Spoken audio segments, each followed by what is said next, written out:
c'est un plaisir et un honneur de vous retrouver ici. Vous représentez notre opinion.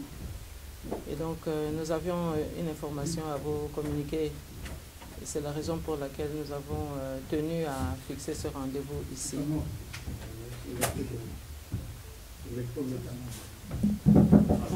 Ah, c'est là-bas que ça se règle, oui. Okay, oui.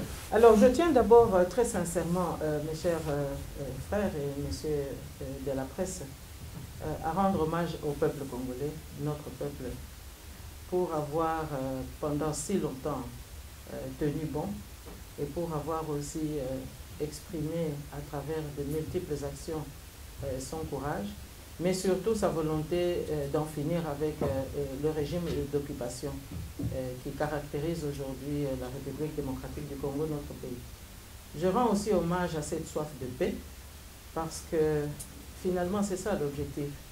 Nous voulons un pays où règne la paix, l'entente et la solidarité, de manière à ce que chaque communauté nationale puisse s'épanouir avec l'espoir d'avoir un avenir garanti pour sa progéniture. Bon, vous avez été assez fidèle, à mon avis, pour diagnostiquer le mal qui caractérise notre pays. Rien ne fonctionne, vous le savez. Nous sommes dans un pays de non-droit où les institutions sont illégitimes.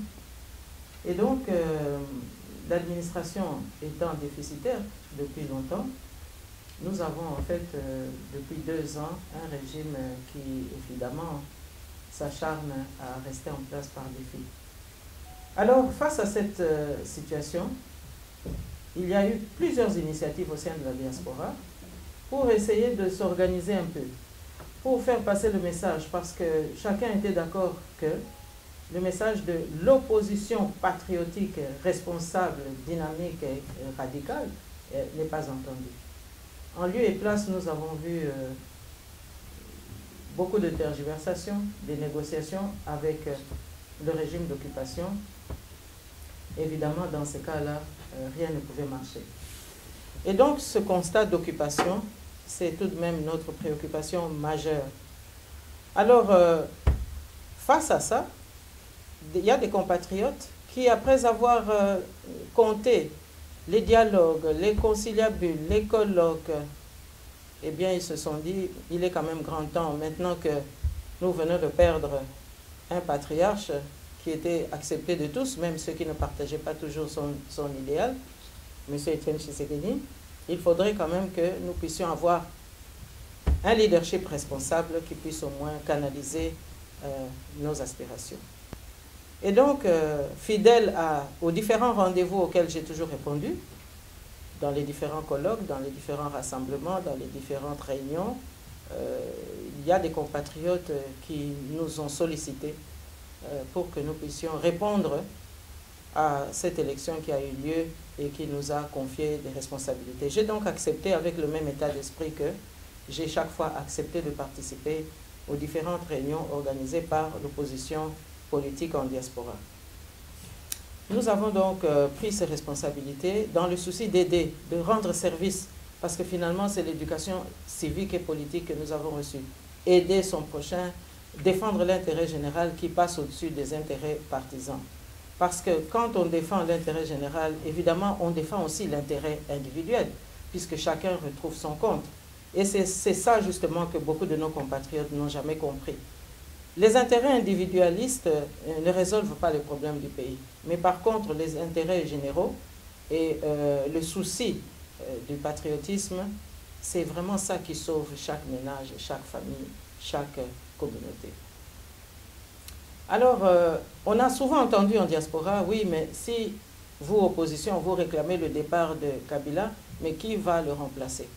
Et là encore, nous avons observé que des compatriotes de la diaspora ont apporté un argument qui s'oppose justement à cet attentisme, à ces interrogations. Évidemment, ils n'ont pas toujours rencontré l'assentiment de tous, mais certains ont avancé l'idée que nous ayons un administrateur de manière à ce que celui qui règne au pays par défi puisse être remplacé sans aucun problème. Alors, évidemment, ce schéma-là tarde à venir. Ce schéma-là, on en parle, mais parfois aussi on l'étouffe. Mais toujours est-il que, encore une fois, là aussi, le peuple congolais a démontré qu'il était capable de choisir un dirigeant et en tous les cas d'exprimer sa volonté. Alors, ce qui nous caractérise aujourd'hui, c'est que finalement, tout compte fait, nous sommes en train de courir après une deuxième indépendance. Et si nous voulons bien nous rappeler de l'histoire, la première indépendance en 1960, quelle était la caractéristique principale? C'est que nous avions les Congolais d'un côté qui se battaient pour leur souveraineté. Face à eux, il y avait la communauté internationale au sein de laquelle on retrouve la Belgique. Eh bien, aujourd'hui, pour cette deuxième indépendance, puisque nous sommes sous occupation, sous un néocolonialisme, mais utilisé par des bras africains, mais c'est toujours la logique de vouloir reconquérir la souveraineté nationale. La différence aujourd'hui, c'est que nous nous retrouvons, d'une part, il y a les Congolais, mais d'autre part, aujourd'hui, la communauté internationale n'est plus seule. C'est-à-dire qu'elle a aussi, avec elle, des Congolais. Et donc, vous avez une communauté internationale avec des Congolais qui sont opposés à d'autres Congolais.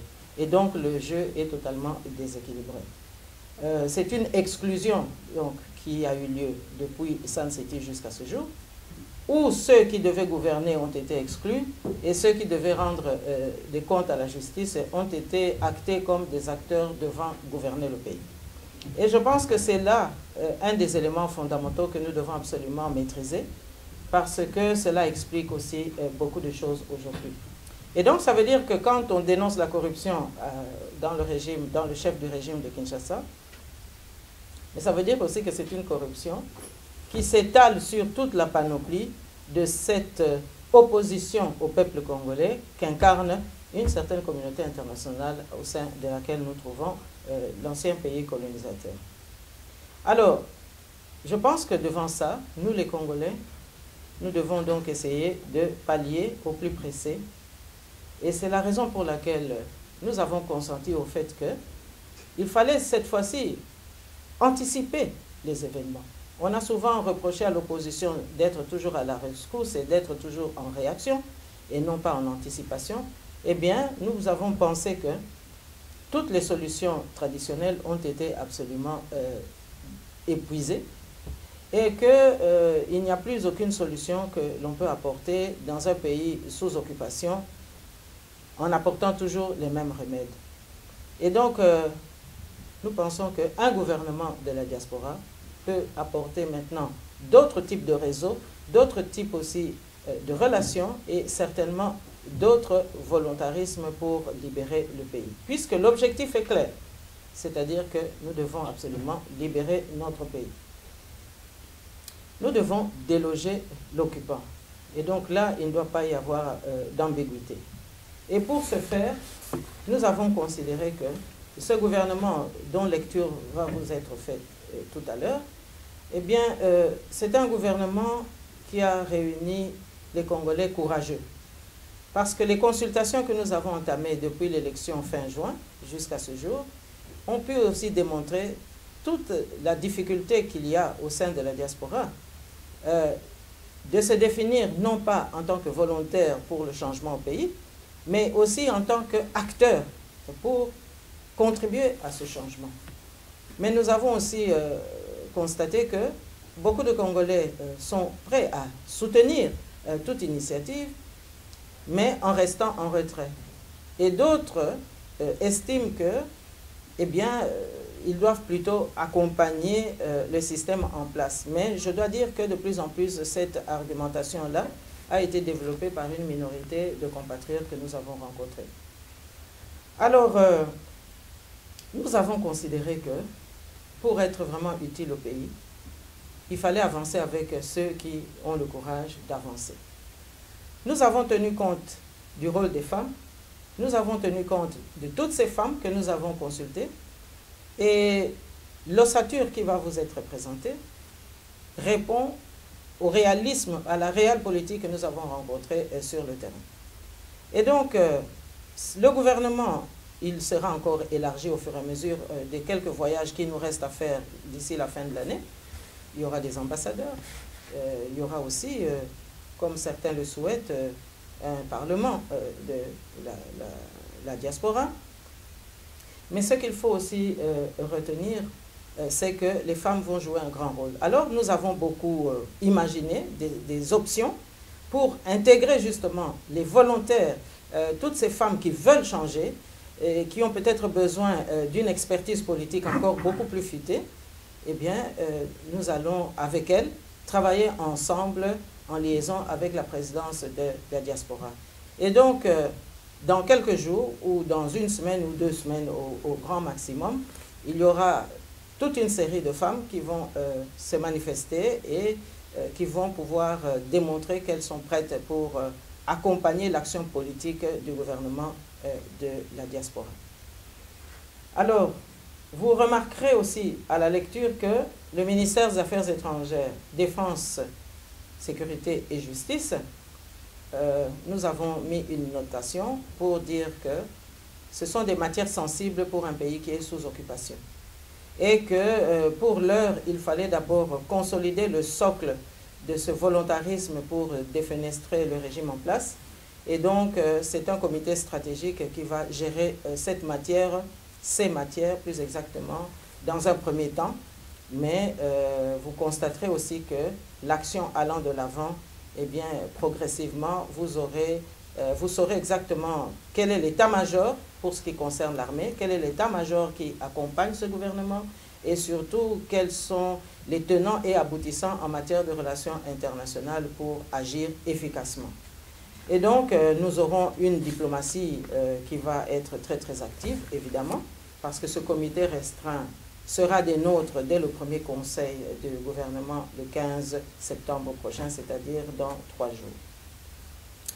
Et donc, je vais sans plus tarder laisser Madame Annie vous faire lecture des membres de ce gouvernement.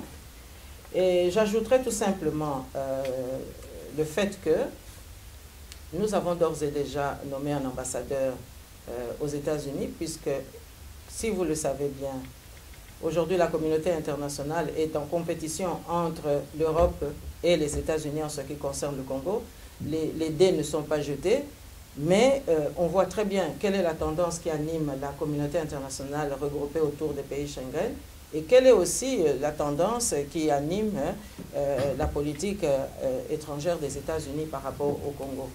Et donc, par rapport à ces 2 pôles-là, on a bien compris qu'il y a un grand travail à faire et que le prochain voyage que nous aurons à effectuer au mois d'octobre aux États-Unis aura bien besoin d'un relais pour que nous puissions être efficaces le plus vite possible. Alors, ensuite, nous pensons aussi que la porte est ouverte, car la lecture qui va vous être faite, ce n'est pas une porte fermée, mais au contraire, c'est une porte ouverte pour que les Congolais se réapproprient leur destin. Voilà, je vous remercie. Gouvernement de la diaspora congolaise, RDC. 160 avenue Jules Bordet, boîte 16, 1140, Bruxelles et Vert. Le gouvernement de la diaspora congolaise se chargera de mettre fin à l'occupation rwandaise, de restaurer la souveraineté de la République démocratique du Congo, la dignité du peuple congolais et la démocratie. Il est composé de ministre de la diaspora chargé des finances, M. Bernard Lutungu Mbona, ministre de la diaspora chargé de l'intérieur et de l'intégrité territoriale, M. Paul Kapita Chambangi, ministre de la diaspora chargé de la communication et de presse, M. Bruno Kasonga. 4. Ministre du gouvernement de la diaspora chargé de la promotion de la femme et du progrès social économique, Madame Bintu Nabindi Moulongo. 5. Ministre de la diaspora chargé de l'éducation nationale, M. Roger Poiti. 6. Ministre de la diaspora chargé de l'énergie, M. Fouele Diangui Toukwa. 7. Ministre de la diaspora chargé des droits humains, M. Laurent Mbangu. 8. Ministre de la diaspora chargé des travaux publics, urbanisme, M. Jean-Pierre Ilela Lomanga. 8. Ministre de la diaspora chargé du plan et de développement scientifique, M. José Zouzi Diangienda. 9. Ministre de la diaspora chargé de la culture et de la sauvegarde du patrimoine, M. Kungu Luziamu. 10. Ministère des Affaires étrangères, ministère de la Défense, Sécurité et Justice, géré par un comité stratégique restreint. 11. Délégué du gouvernement de la diaspora, chargé des actions de terrain, M. Henri Moukié. 12. Délégué du gouvernement de la diaspora, chargé de la promotion des petites et moyennes entreprises, M. André Mabiala. 13. Délégué du gouvernement de la diaspora, chargé de la jeunesse, M. Denis Bitumba Mpongu. 14. Ambassadeur du gouvernement de la diaspora congolaise aux États-Unis, M. Sylvain Mbumba. Fait à Bruxelles le 12 septembre 2018. Je vous remercie.